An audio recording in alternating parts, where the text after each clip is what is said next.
일곱 개의 감춰진 비밀과 심판, 인을 떼시는 어린 양이란 부제를 가지고 함께 은혜 나누기 원합니다. 요한계시록 4장과 5장은 가장 중심된다고 했고 6장부터 16장까지가 한 또 테마를 이루어가고요. 그 나중이 이제 17장부터 연화해지는데 6장에는 우리가 읽은 말씀처럼 네 마리의 말이 나옵니다. 흰 말, 붉은 말, 검은 말, 청황색 말이 나오는데 이것은 전쟁, 기근, 또 사망, 순교자의 부르짖음, 그리고 마지막 심판이 올 것을 갖다 상징적으로 보여주는 그런 말씀들로 이어지고 있습니다.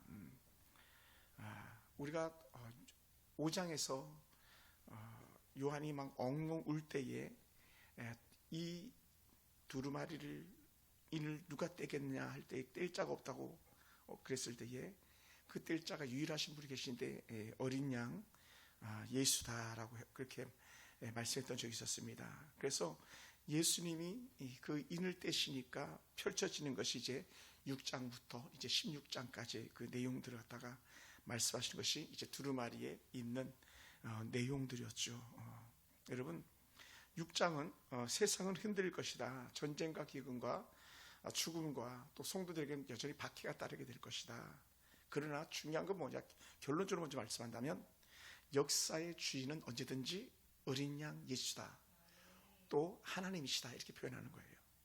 그러므로 뭐라고요?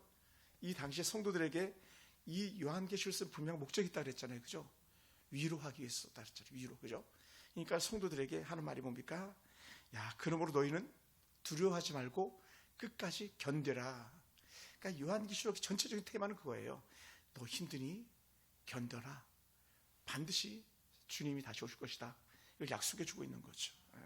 그래서 전체적인 구조는요.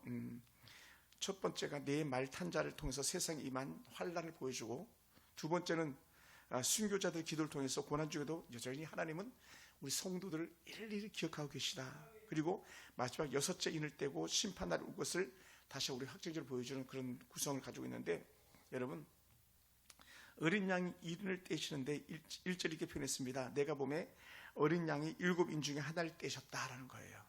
5장에서 누가 인을 떼겠는가 했을 때 어린 양이 뗀다는데 오늘 바로 여기 본문에 나오잖아요. 어린 양이 7인 중에 하나를 떼었다. 인, 도장 찍은 봉인된 걸 말하는 거예요. 그죠? 봉인된 거. 고대사에서 중요한 문서는 아무나 함부로 열 수 없도록 했어요.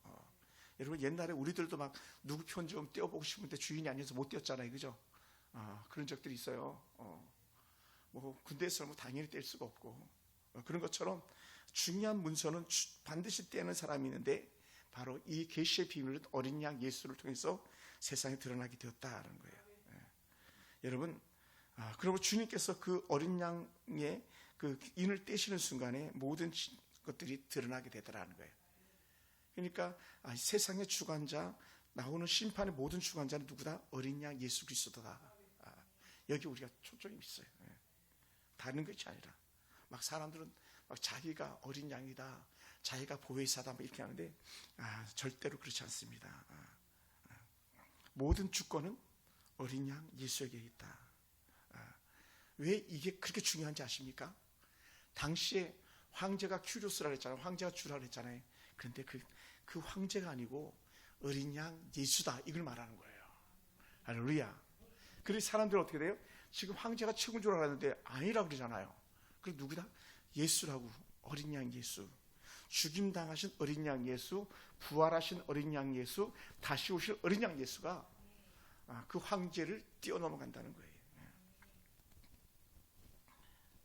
그러므로 어린 양이 그 인을 떼는 순간에 모든 전쟁, 모든 기근, 모든 죽음도 다 어린 양 손 안에 있다. 할렐루야. 손 안에 있다. 생사를 화복을 주관하시는 하나님, 이렇게 옛날에 우리 어른들 기도시키면 그렇게 많이 기도했어요. 대표 기도시키면 뭐예요? 생 나오는 거, 사 죽는 거, 화 재앙이죠. 복 주시는 거. 누가? 하나님께 있다. 우리 거기에 은혜가 있습니다. 그래서 황제가 우리를 먹여 살리는 것이 아니고 세상 지도자들이 우리를 먹이 살리는 것이 아니고 우리 주님이시다. 우리는 가끔은 살면서 우리도 이해하지 못하는 일들도 생겨날 수 있잖아요. 때로 가정이 막 위기를 만나는 경우도 있고, 우리 김효수 권사님 올케처럼 갑자기 누가 우리 자유할 수 있는 사람 아무도 없잖아요. 누가 암이 걸리고 싶어서 걸리는 사람이 있겠고, 누가 자식이 함부로할 줄 알고 그런 사람이 있겠고, 누가 남편이 일찍 죽을 줄 알았겠고, 누가 자식이 있고 없고 이거 알겠어요. 다 하나님 주관하시는 거다. 그럼 우리 꼭 기억해야 될 게 뭐냐면, 우리가 어떤 경제적으로 가정 위기를 만나고 때론 건강이 무너져도 우리는 누굴 바라본다? 어린 양 예수를 바라본다. 할렐루야. 거기 안에 소망이 있는 거예요. 우리 그분을 바라볼 때 우리가 이겨낼 수 있습니다. 그러다 보니까 내 말탄자들이 세상 끝날까지 반복된 환란을 보여주는데, 그 첫째, 세상이 묶인 줄을 끊게 하는 역할을 합니다. 세상의 것들이 얼마나 허망한지를 깨닫게 하는 거예요.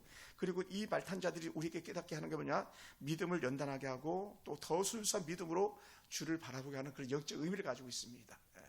모든 비밀, 모든 비유들은요, 초점은 누구에게 있냐? 예수 그리스도에게 있는 거예요. 아멘. 예수님에게 있는 거예요. 예수님에게. 2절에 이렇게 표현합니다.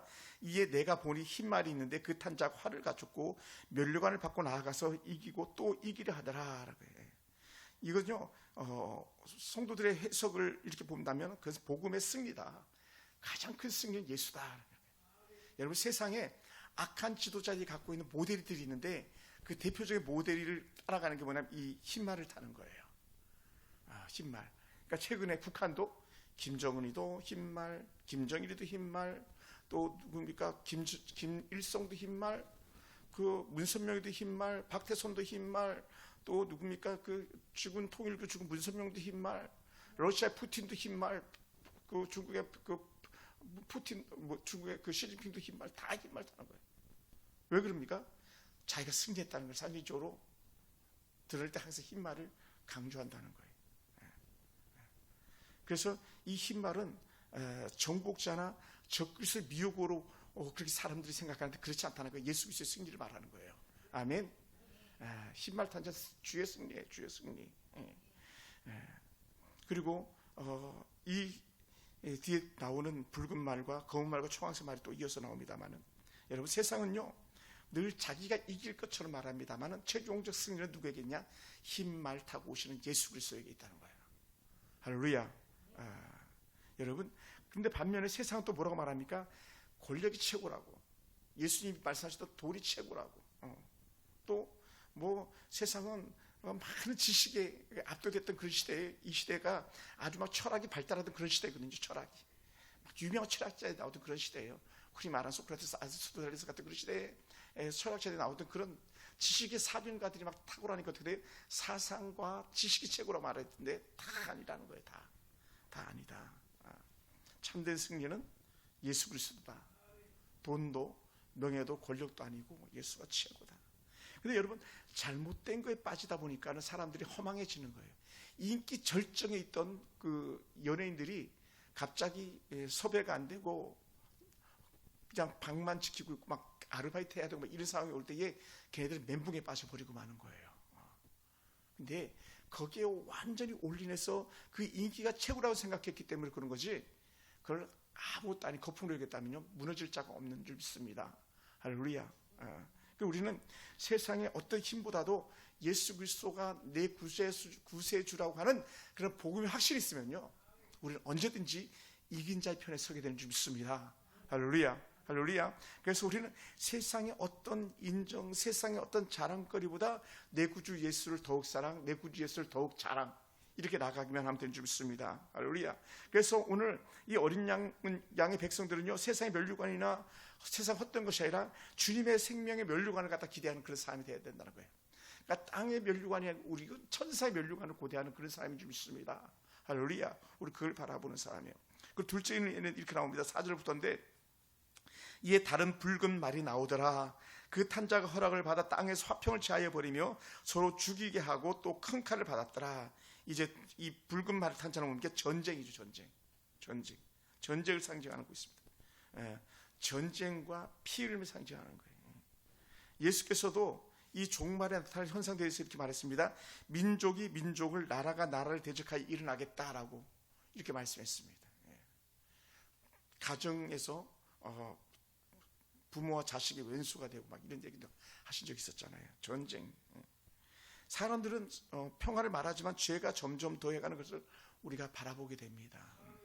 2차 대전, 1차 대전 때도 아마 그런 그 종말적 사상들이 있었어요. 히틀러가 전 세계를 막 휩쓸어 갈 때에 그때 야 이게 마지막인가 보다 이런 종말론자들이 나왔다는 거예요. 천 단위가 바뀔 때마다 나왔었고요. 그런데 여러분 세상에 어떤 평화도 있을 수가 없습니다. 참된 평화는 예수밖에 없습니다. 할렐루야. 아무리 화평케 하려고 해도 화평할 수가 없습니다. 예수 안에서만 화평이 있습니다. 그래서 제가 청년 때 많이 불렀던 찬양이 이런 찬양이 있었잖아요. 주는 평화 막힌 담을 오셨네. 주는 평화 우리의 평화 이런 찬양이 있었어요. 진정한 평화는 예수를 통해서 일어나는 거예요. 절대로 다른 곳에서는 참된 평화를 찾을 수가 없습니다. 가정이 화목하게 원하니까 예수가 들어가야 되는 거예요. 교회가 평안하게 원하니까 모든 성도들이 예수님을 바라봐야 되는 거예요. 나라가 정말 잘 되고 평안하게 원한다면 예수를 바라보는 그런 나라가 돼야 되는 거예요. 그런데 사람들은 예수를 떠나고 잘 되길 바라고 예수를 떠나서 화목하길 바라는 그런 이들을 보게 됩니다. 얼마나 미련한 건지 몰라요. 우리는 하나님과 화목하지 아니하면 사람과도 화목할 수가 없는 거예요. 할렐루야. 그래서 우리가 드리는 제사 가운데 레위기를 펼치다 보면 제일 먼저 나오는 제사들이 있는데 그 중에 하나가 화목제라는 거예요. 화목제. 화목케 하는 제. 이걸 갖다가 우리 이렇게 말합니다. 상본제라고 말하게 돼요. 감사함으로 드리는 제사들. 그래서 우리 예수님은요, 이 십자가로 우리와 하나님 사이에 담을 헐어버리셨잖아요. 사람과 사람 사이 막힌 담도 허셨습니다. 성도는 전쟁 시대의 평화를 만드는 사람으로 살아야 되는 거예요. 그래서 우리는 이 심판을 바라볼 때마다 우리는 오히려 더 하나님께 주시는 화평을 세워나가는 그런 사람이 되어야 된다는 거예요. 남에게 말로 상처를 주기보다는 살리는 말을 해야 되고, 남에게 분열을 일으키는 것보다는 화목을 일으켜야 되고, 미움보다는 용서가 앞서가야 되고, 나보다는 남을 세워줄 줄 아는 그런 사람이 되어야 되는 줄 믿습니다. 할렐루야. 그리고 세 번째 인을 떼니까 검은 말이 나옵니다. 그리고 이 검은 말이 가지고 있는 특징이 있는데 거기에는 좀 독특한 표현이 나와요. 그 탄자가 손에 저울을 가졌더라. 한 데나리온의 밀 한 대요, 한 데나리온의 보리 석대로다. 보리 석대로다. 이건 뭐를 말하냐면 검은 말은요, 기근과 경제적인 고통이 찾아올 때를 상징하고 있습니다. 경제적인 고통. 저울은 양식을 달아내는 그런 상징을 보여주고 있거든요. 양식이 부족해서 조금만 달아도 그 배급을 해야 되는데 조금만 달아도 많은 돈을 내야 되는. 여러분 보세요. 아니 아주 한 데나리온이면요 하루 품삯이거든요. 하루 품삯이 겨우 밀 한 대를 사는 거예요. 밀 한 대. 지금 밀 한 대 해봤자 최소한 2, 3천 원이면 사지 않겠습니까? 예를 들어서 모르긴 해도 아마 그 정도 될걸요. 밀가루 이만한 한 봉지 사면 한 4, 5천 원 되겠죠. 좀 더 갈 수도 있겠습니다만은. 여러분, 베네수엘라라는 나라가 최근에 트럼프가 마두리스를 갖다가 데리고 미국 가가지고 재판받고 있는 중인데, 베네수엘라는요 돈이 뭐보다 싸다? 벽지보다 싸다는 거예요. 돈의 가치가, 돈을 바르는 게 벽지를 사는 것보다 더 낫다는 거예요. 그만큼 돈이 가치가 없다는 얘기를 하고 있는 거거든요. 우리나라가 화폐 가치가 점점 하락하고 있는 거잖아요. 화폐 가치가. 달러가 지금 $1 살려고 1,500원 더 주고 사야 되거든요. 전에는 우리가 IMF 오기 전에는 600원 이렇게 했었어요. 물론 좀 시간은 많이 지났습니다만은 불과 작년까지만 해도 1,300원대였었어요. 지금 1,500원을 넘어가고 있잖아요. 그만큼 한국 돈이 가치가 떨어졌다는 거, 갈수록 점점 그렇게 된다는 거죠. 여러분, 세상은요 가난과 기근이 우리에게 닥칠 수밖에 없어요. 이란이 왜 저렇게 공격을 받고 있는 줄 아십니까? 이란에 잘 사는 놈들은요 몇 퍼센트 안 된다는 거예요. 몇 퍼센트 안 돼. 몇 퍼센트 안 된다는 거예요. 인도네시아 잘 사는 사람들은요, 인도네시아는 과학도 엄청 발달한 나라고 핵폭탄도 있는 나라잖아요. 미국 가면 인도네시아 학생들이 되게 많다고 그래요. 아니 인도가. 그런데 정작 부자는요 몇 퍼센트 안 된다는 거예요. 그러니 어떻게 돼요? 부가 공평하게 흘러가지 않는, 오늘 그런 곳에 우리 주님께서 심판하시겠다라고 이렇게 말씀하시는 거예요. 너의 안전함이 어디 있느냐? 돈을 최고로 여기는 너의 주인의 진정은 누구냐? 돈이냐 하나님이냐? 여러분, 우리가 세상 살면서 물질이 반드시 필요합니다. 그러나 물질 혹은 돈이 우리의 주인 노릇을 할 수가 없는 거예요. 근데 불신앙의 사람들이 가지고 있는 가장 대표적 특징 중에 하나가 뭡니까? 돈에 얽매여 있다는 거예요. 그러니까 돈만 쳐다보지 하나님 쳐다보지 않게 되는, 돈 없으면 죽을 것 같이 여기는 그런 삶을 살고 있다는 거죠. 그런데 여러분, 그렇지 않다는 걸 우리가 깨닫기 원합니다. 우리 주님께서는 3년 6개월 동안 오지 않던 비도 오게 하시는 분이 주님이셨고, 먹지 못하고 길거리 나가 죽어야 될 엘리야 같은 선지자에게도, 또 한 과부에게도 주님께서 공급하시는 은혜가 있더라는 거예요. 때로는 까마귀가, 때로는 과부가 엘리야를 공개하지 않습니까? 또 엘리야가 하나님 뜻을 구하고 기도하니까 비가 내려서 다시 곡식을 얻을 수 있는 그 때가 오지 않습니까? 여러분, 우리 주님께서 오셔서는 그 놀라운 은혜의 증거를 갖다 뭘로 나타내 보이냐면 오병이어 7병이어의 기적을 통해서 나타내 보이신 거예요.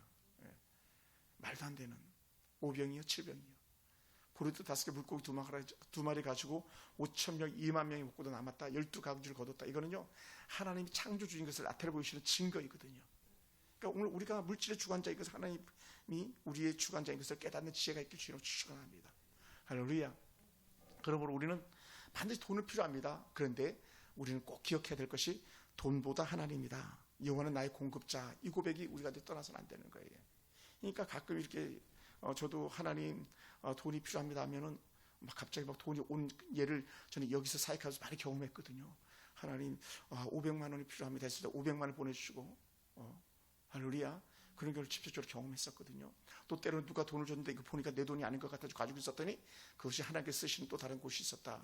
이런 메시지도 제가 드린 적이 있었습니다만은, 그러니까 물질의 주관자는 하나님이신데 우리가 다 내 것처럼 여길 때 우리는 실망하고 좌절할 수밖에 없습니다. 네 번째, 이럴 때니까 청황색 말이 나옵니다.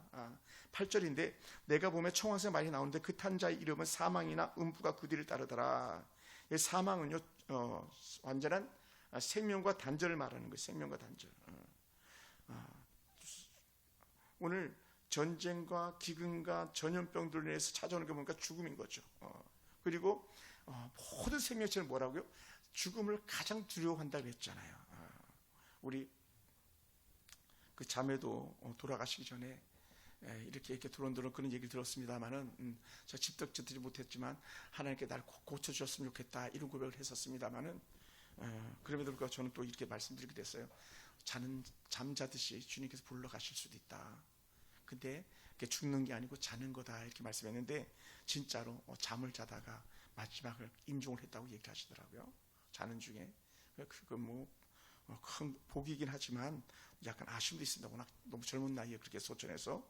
여러분, 죽기를 무서워하다 보니까 어떻게 돼요? 우리는 사망에게 평생 종로로 다는 사람을 살아가는 거예요. 죽음이 들어오니까. 그러니까 어떻게 돼요? 모든 강력한 힘을 가진 자들이나 물질을 가진 자들이 갖고 있는 힘이라면 뭡니까? 생명을 위협하는 거잖아요. 그러니까 돈 때문에 사람 목숨을 파리 목숨처럼 여기잖아요. 여러분, 지금 저 후르주 쪽에서 일어나는 일들도 그렇지 않습니까? 그 기름 때문에 계속 싸우는 거 아니에요? 사실은 결국 기름이거든요. 기름은 뭡니까? 결국 돈이거든요. 그러니까 그 권력들 때문에 차지하고 싶어하고 빼앗기기 싫어하고 더 누리고 싶어하고 그 누림을 차단하고 부가 공평하게 돌아가게 하고 싶어하고 그런 마음들이 있는 거거든요. 그런데 사람들은 그러지 않죠. 그러니까 자기 목숨은 너무 귀한 줄 알면서 남의 목숨을 파리 목숨처럼 여기는 그런 악한 자들이 얼마나 많이 있습니까? 우리가 남과 북이 통일돼야 될 이유들 중에 하나도 뭡니까? 이름 없이 죽어가는 사람들 수도시 많다는 거예요. 북한에. 곳곳에 수용소가 있다지 않습니까? 정치범 수용소들이. 그렇게 있다가 굶어 죽어나가고 일하다 지쳐 죽어나가고 파리 목숨처럼 여긴다지 않습니까? 여러분 보세요. 남한은요 전쟁 이후로 인구가 몇 만입니까? 5천만이 넘었잖아요. 근데 북한은요 2,500만을 못 넘거든요. 그 저주거든요. 그러니까 어떻게 돼요? 우리는 이러한 저주를 끊어야 된다. 그러기 위해서 어떻게 되냐? 예수 그리스도의 복음이 그들에게 더 들어가야 된다는 거예요. 할렐루야, 할렐루야. 우리가 앞으로 뭐 워낙 전 세계가 너무 급박하게 막 변화가 돼가지고 어떻게 될지 모르겠지만 저 이란 전쟁 끝나면 다음 차례는 뭐 북한이다, 뭐 때로는 또 어디다 막 쿠바다 막 얘기하기도 합니다만은 쿠바는 싸움 자체가 안 된다 그러더라고요. 그럼 어떻게 했어요? 그 다음에 뻔한 거죠. 그러니 우리는 오늘도 우리 이 남과 북에서 기도해야 되고 우리 이 오늘도 마지막 때를 고대하는 그 신용을 살아야 된다는 거예요. 할렐루야. 한 지도자가 정신을 분열 일으키면요, 뭐 말 그대로 핵 쏘는 건 일도 아닌 거죠. 일도 아닌 거예요. 전쟁 일으킨 거 일도 아니에요. 트럼프 보세요. 그 가지고 있는 전 세계 그 뭡니까 경찰관 노릇을 하고 있잖아요. 사람 죽이는 거 일도 아니잖아요. 근데 거기에 얼마나 많은 미군들이 동원됩니까? 돈이 동원되고 아무 일도 아닌데. 러시아 푸틴 보세요. 우크라이나 사람들 죽이는데 뭐 혈안에 돼 있잖아요. 실제로 러시아 같은 경우는요 남자가 없답니다. 전쟁에서 너무 많이 죽어가지고 도대체 어느 정도인지 모르겠지만 북한도요 군사들 파견했다가 거의 다 죽었답니다. 70% 이상이 죽었다는 그런 뉴스들이 있습니다. 왜? 북한 군인들은 최정예 군대인데 총알 바지를 썼다는 거예요. 악한 자들이죠. 생명을 경시 여기는 자들. 그런 자들에게 하나님의 심판이 따를 것을 우리에게 말하고 있습니다. 여러분, 우리는 진정으로 두려워해야 될 자가 땅에 있는 권세자가 아니라 하나님이라고 주님께서 말씀하신 적이 있었습니다. 진정 우리가 두려워할 자는 주님이신데 사람들은 눈에 보이는 것을 두려워하는 거죠. 그래, 그런 죽음 앞에서 예수님께서 뭐라고 표현했냐면 우리가 요한계시록 열어가면서 1장 18절에 이렇게 말씀하신 적이 있습니다. 내가 전에 죽었노라. 그러니까 죽음을 말하면서 죽었었다. 볼지어다 세세토록 살아있어 사망과 음부의 열쇠를 가졌노라 라고 말씀하잖아요. 가졌노라. 여러분, 죽음을 주관하는 분이 우리 주님이시고 사망에서 생명이 있음을 알게 하시는 분이 주님이시라는 거예요. 그러니까 오늘 성도들요, 우리도 언젠가는 아파서 혹은 건강하게 혹은 알지 못하게 주님이 데려가실 날이 있을 터인데 그때 우리는 동일하게 말해야 되는 거예요. 나는 죽음조차도 두렵지 않다. 할렐루야.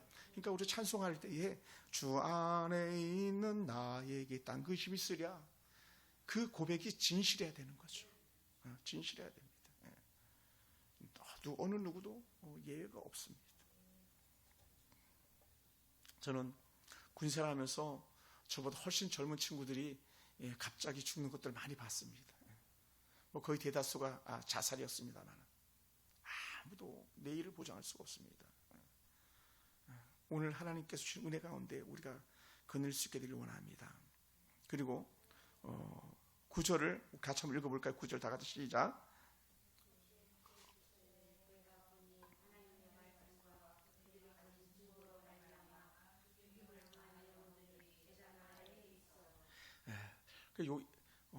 인을 뗄 때 이제 네 번째 인하고 다섯 번째 인을 구별하는데 다섯 번째 인은 어떤 인을 탄 자들이냐?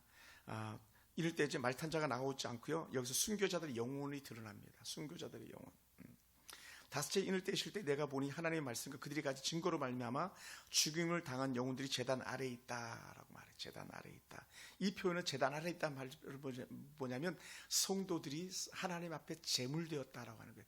순교자가 제물이라고 하는 말씀이 여기서 적용이 되는 거예요. 우리가 믿음 지키다가 우리가 고난 중에 죽잖아요. 그 제물 되는 거예요. 하나님 앞에 드려지는 제물. 예수님께서 십자가 제물이 되신 거잖아요. 예수님은 뭐예요? 육으로 오신 예수님 표현할 때는 순교자 예수님이신 거죠. 아버지의 뜻을 따라 순교하신 거죠. 그는 하나님이심에도 불구하고 십자가에 죽으신 순교의 본이 되는 그런 분이셨습니다.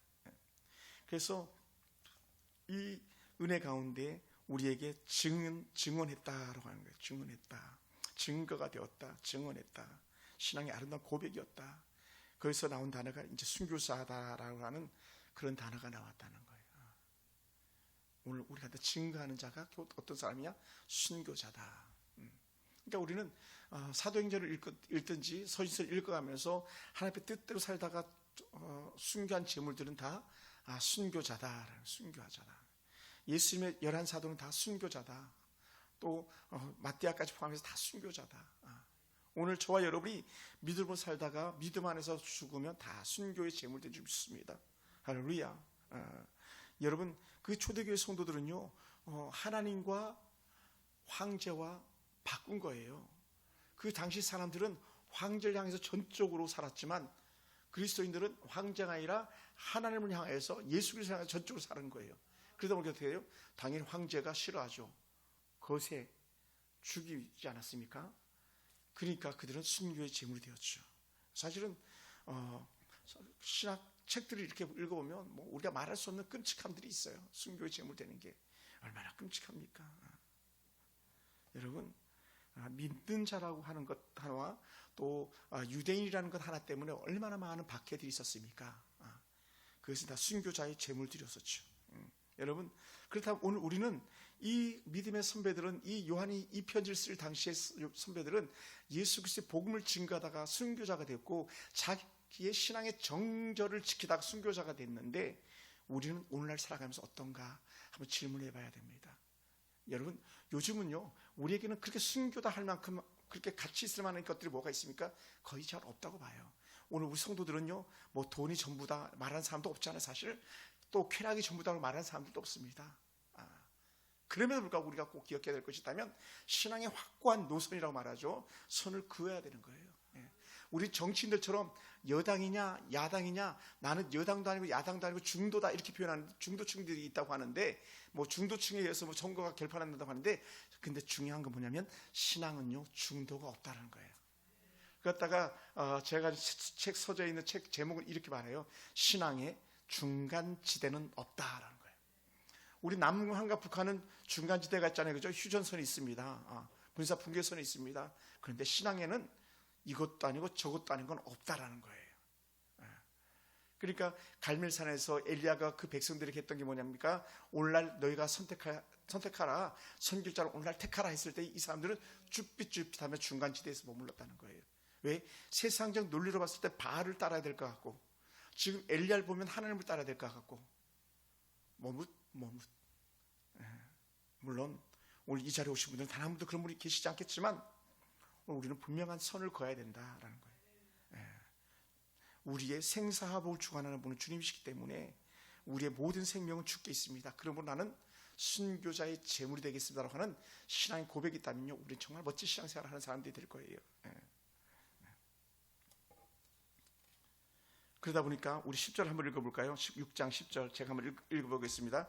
큰 소리 불러 이르되 거룩하고 참되신 대주제여, 땅에 거하는 자들을 심판하여 우리 피를 갚아주지 아니하시기를 어느 때까지 하시려 하나이까 하니라고.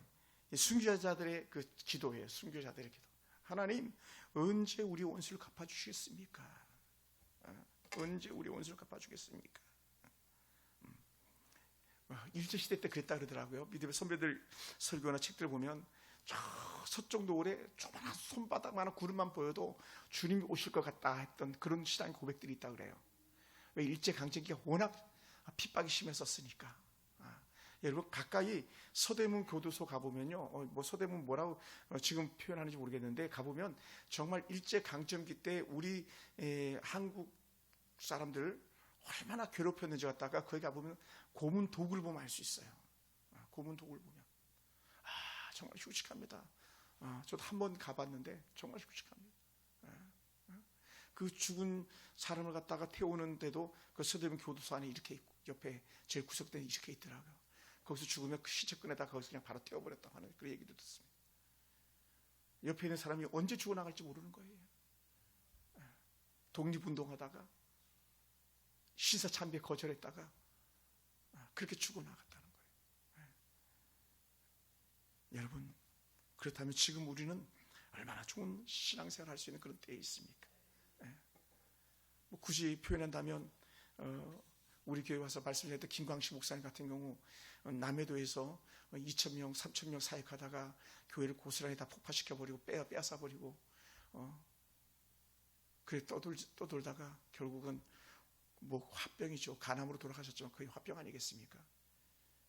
얼마나 억울하고 분노가 작겠습니까? 진정한 자유가 없는 거죠. 그러니까 그런 분들이 어떻게 돼요? 질병으로 돌아가셨지만 순교자인 거죠. 순교자. 주의를 감당하다가 더 이상 할 수 있는 게 없었으니까.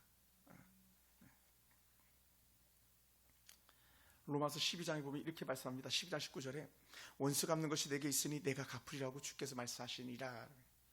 내가 갚아줄게 라는 거예요. 우리가 원수 갚는 게 아니고 주님이 갚으십니다. 그러므로 11절에 이렇게 표현했어요. 각각 그들에게 흰 두루마리를 주시며 이르시되, 흰 두루마기예요. 아직 잠시 동안 쉬되 이렇게 표현합니다. 이 흰 두루마기 옷을 입는다는 것은 순결도 순결이지만 승리를 상징하는 그런 옷입니다. 승리했다, 승리의 옷이다, 좋은 승리했다. 그럼 잠시 동안 쉬고 있으라. 하나님이 세상을 심판하실 수 있는데 지연시켜 놓은 이유들이 있다라는 거죠. 저는 그런 이유들이 왜 있을까로 생각해 본다면 우리 지연자매 같은 경우 그러지 않았을까 생각합니다. 정진이 자매군요. 정진이 자매 같은 경우 그랬을 것 같아요. 저는 사실 김현수 권사님 아버님도 뵙고 싶었었고 우리 환우 정진이 자매도 뵙고 싶었는데 극적으로 토요일 날 권사님 말씀하셔가지고 뵌 게 얼마나 제 마음이 위로가 되고 제게 신앙이 아름다운 은혜가 되는지 몰라요. 여러분 생각해보세요. 청년 때까지 신앙생활 잘하다가 결혼하고는 완전히 180도 달라져가지고 믿음 다 저버리고 살다가 마지막에 다시 신앙을 고백하면서 숨질 수 있었다. 이거는 정말 놀라운 은혜예요. 저는 이렇게 표현합니다. 우리 하나님께서 그에게 기회를 한 번 더 주셨다라고. 그러니까 택함 받은 자라는 게 거기서 드러나는 것 같아요. 할렐루야. 그리고 제가 또 소망을 가졌어요. 그 자매를 만나면서도 현자가 나를 전도했기 때문에 내 동생, 여동생 현자도 분명히 하나님의 구원 계획 속에 있을 것이다. 우리 조카 영택이, 강택이도 훈련소에 세례받고 군에서 잠깐 신앙생활하다가 제대하고 신앙생활 하지 않는데 하늘 놀라운 구원 계획이 있을 것이다. 그리고 어떻게 돼? 우리에게 소망이 있는 거예요. 그러니까 하나님께서 심판하지 않을 때 우리는 감사하는 거죠. 하나님께서 때를 지연시키는 이유는 그들이 주께로 돌아오게 하시기 위함이다. 저는 그것을 믿습니다. 오늘 이 요한계시록을 통해서 우리가 그걸 깨닫게 되는 줄 믿습니다. 그리고 이제 여섯째 이를 때는데 여섯째 이를 때면서 이렇게 말합니다. 큰 지진이 일어나고 해가 검어지고 달이 피같이 됩니다. 별들이 떨어지고 하늘이 두루마리처럼 말립니다. 산과 섬이 제자리로 옮겨집니다. 이 표현들은 단순히 자연재해 묘사만이 아니라 하나님의 심판 앞에서 온 우주가 흔들리는 장면이라는 거예요. 모든 창조 질서가 완전히 새롭게 대격변을 일으키는 거죠. 그래서 성경 속에서 해와 달과 별들이 흔들리고 오는 것은요 종말적 심판을 나타낼 때 자주 표현되어지는 거라는 거예요. 종말적 심판을 나타낼 때 소선지서에서 나오는 표현들도 우리가 간혹 볼 수 있잖아요. 그러니까 하나님을 대적하던 세상의 질서가 무너진다는 것입니다. 근데 이걸 갖다 저는 이렇게 다시 한번 재해석해 보는 거예요. 이거는 이제 제 그 섣부른 과학적 지식인데 이 인력의 법칙에 의해서 태양계가 지금 계속 진행 중에 있는 거거든요. 태양계, 운하계 다 진행되고 있는데 요 중력이 깨어지면요 빨려가 버리고 마는 거예요. 그럼 모든 질서가 다 깨져 버리고 마는 거예요. 그리고는 새로운 질서가 만들어지는 거죠. 과학적으로 보면은 예를 들어서 그렇다는 거예요. 그런 것처럼 우리 하나님께서 한번 비틀어 버리면 뭐 우리가 바라본 밤하늘, 하늘과 별과 딸 저런 것들이 뭐 떨어지고 하는 건 일도 아닌 거죠. 왜냐하면 중력 센 곳으로 빨려 들게 돼 있으니까. 그러니까 하나님께서 만드실 세상을 우리가 볼 수 있게 되기 원합니다. 그러니까 모든 천지 만물은요 누구 때문에 제대로 돌아가고 있다? 우리 사람 때문이라는 거예요. 사람. 왜냐하면 하나님께서 모든 만물을 만들어 놓고 가장 나중에 만든 게 사람 아닙니까? 그리고는 뭐라고요? 보시기에 심히 좋았더라. 하나님께서 사람들이 살기에 가장 좋은 모습을 만들어 놓고 사람을 만들어 놓고 보니까 너무 좋았던. 오늘 우리 속에서 그렇다면 어떻게 돼요? 사람들이 보시기에 다시 한번 가장 좋은 세상을 만드는 것은요 하나님의 최후의 심판밖에 없는 거예요. 다시 바꾸는 온갖 것으로 어지럽혀 세상을 바꾸는 그런 방법밖에 없습니다. 그리고 15절 이렇게 표현합니다. 땅의 임금들과 왕족들과 장군들과 부자들과 강한 자들과 모든 종과 자유인들이 다 이제 숨는 일들이 일어나죠. 두려워서 숨는. 하나님의 심판 앞에서는 신분의 빈부 고하가 의미가 없다는 거예요. 그럼 우리는 그러면 뭐라고 표현해야 됩니까? 예수 믿는 자에게만 참된 자유와 평강이 있다는 거예요. 다른 말로 구원이 있다. 다 숨어버려도 의미가 없다. 그들이 하는 말을 갖다 16절에 적어놨는데 산들과 바위에서 말하되 우리가 위에 떨어져서 어린 양의 진노에서 우리를 가리리라. 뭐 가려보지만 아무것도 아닌 거죠. 바위 뒤에 숨어봐서 바위를 깨뜨리는 건 아무것도 아니잖아요. 예를 들어서 뭐 비유 표현이겠습니다만은 사람이 어디 숨을 데가 있겠습니까? 우리가 그 군에서 이렇게 말했던 적이 있었어요. 제가 썼던 총이 M16이라는 쏘는 데 M60는 피할 길이 없다 그랬어요. M16 총이 너무 좋거든요. 거의 정확한 거예요. 거기다 뭐 자위로 망원경까지 단다? 그럼 뭐 더 이상 말할 것도 없는 거예요. M16 소총을 피하지 못하는데 하물며 하나님의 진노의 잔을 갖다 어떻게 피하겠냐는 거예요. 피할 자가 없다. 그러므로 우리는 그 하나님 은혜 안에 있음이 우리에게 복이 된다는 거예요. 반면에 그 어린 양은 온유와 희생의 상징인데 어린 양에게 진노가 있다. 그것은 십자가의 은혜 안에서 세상을 심판하실 때 나타나는 그 심판주 오실 때 가능하다는 겁니다. 17절 이렇게 표현합니다. 그들의 진노에 큰 날이 일었으니 누가 능히 서리요. 누가 능히 서리요. 심판 앞에 누가 감히 할 말이 있겠는가. 여러분 자기 위로 설 수 없습니다. 돈으로 설 수 없습니다. 권력으로 설 수 없습니다. 지금은 전 우주 시대가 됐으니까 우주로 간다. 다 말도 안 되는 얘기입니다. 다 그 어디에도 하나님의 진노를 피할 데가 없습니다. 여러분, 그럼 오늘 우리는요, 이 6장을 통해서 우리에게 주시는 은혜가 있다면 그거예요. 어린 양의 피로 씻김 받은 자만 살 수 있다. 오직 예수 그리스도 안에 있는 자만 설 수 있다. 세상에 환난이 있지만 전쟁이 있고 기근이 있고 죽음이 있지만 우리는 하나님 은혜 안에서 승리한다라는 거예요. 하나님 은혜 안에서 승리한다. 그리고 모든 환난의 주권은 누구에게 있는가? 하나님께 있다. 다른 말로 어린 양께 있다. 악이 마음대로 역사하는 것 같지만 결국 그들은 하나님 안에서 아무것도 아니다. 그리고 마지막 세 번째는요, 마지막 심판 날이 반드시 온다. 하나님의 최종적 심판의 날이 온다. 그날에는 하나님 없이 살던 모든 것들이 무너진다는 거예요. 어린 양에 의지한 자만 산다. 그럼 사랑하는 성도들, 오늘 우리는요, 요한계시를 읽으면서 오늘 두려워할 게 아무것도 없다라는 거예요. 믿는 자에게는 두려움이 없도다. 할렐루야. 세상 흔들리고 경제도 또 때로는 건강도 또 나라와 나라의 전쟁 가운데 우리가 머물면서 때로는 두렵고 떨릴 수도 있겠습니다만 그러나 우리는 두렵지 않다. 왜냐하면 따라합시다. 성도는 최종적으로 반드시 승리한다. 왜? 예수 승리가 우리의 승리가 되기 때문에 그렇습니다. 예수 부활이 우리의 부활이 되기 때문에 그렇습니다. 할렐루야. 그럼 사랑하는 성도 여러분, 어린 양 예수 그분만이 우리의 진정한 피난처입니다. 그러니까 우리가 찬양하잖아요. 우리 하영이 가끔 부르는 찬양인데 피난처 예수 의지해요. 피난처 예수 의지해요. 왜? 진짜 그분만이 우리의 피난처가 되니까요. 아멘.